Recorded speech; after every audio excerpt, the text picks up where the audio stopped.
Hello, this is Bob Steele. In this lecture, we will continue on Chapter 21. We're going to talk about the contribution margin. So the contribution margin is going to be another calculation that's going to be a little bit easier for us to make predictions into the future when we're doing these kind of budgetary or decision-making analysis.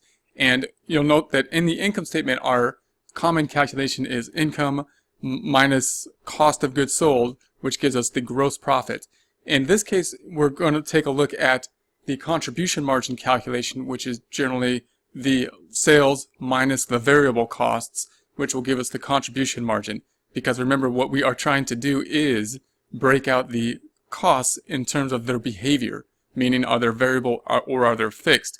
And in so doing, then we can then think about, well, how much do we have to sell in order to get our contribution margin, and we're going to calculate our unit contribution margin.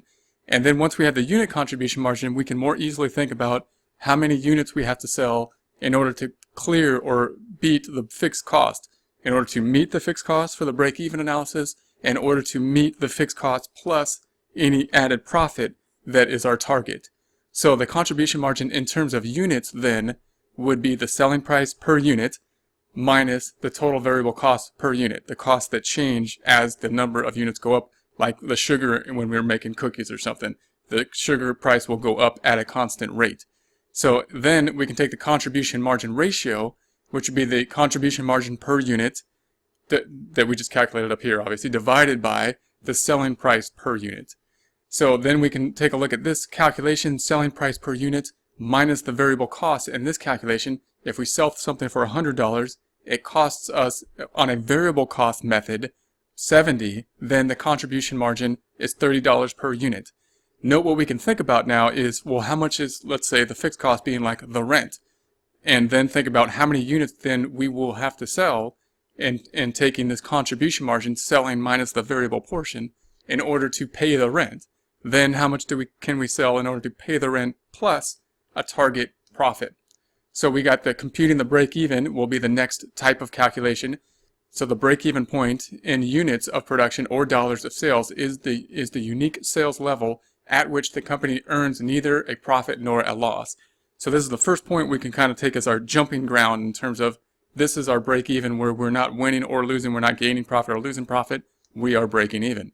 And in order to calculate that point, we're going to take the fixed costs, things like the rent, things that don't change over time, and divide that by the contribution margin per unit.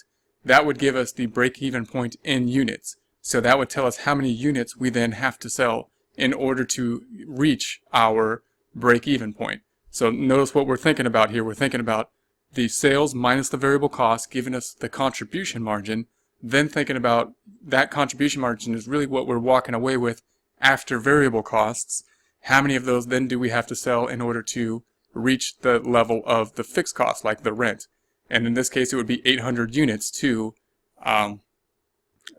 reach that point.